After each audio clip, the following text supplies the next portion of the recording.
চাকরি যাদের গেছে তাদেরকে বেতন দেওয়া হবে। কিভাবে বেতন দেওয়া হবে?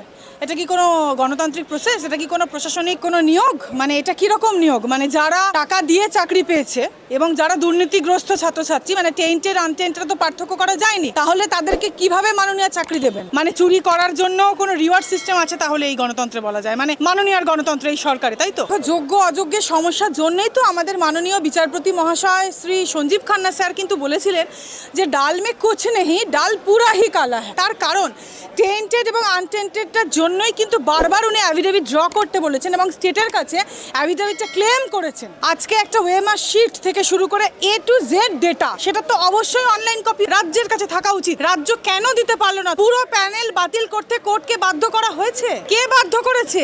মাননীয় সরকার বাধ্য করেছে। কিভাবে বাধ্য করেছে? যোগ্য অযোগ্যের তালিকাটা না দিয়ে বাধ্য করেছে।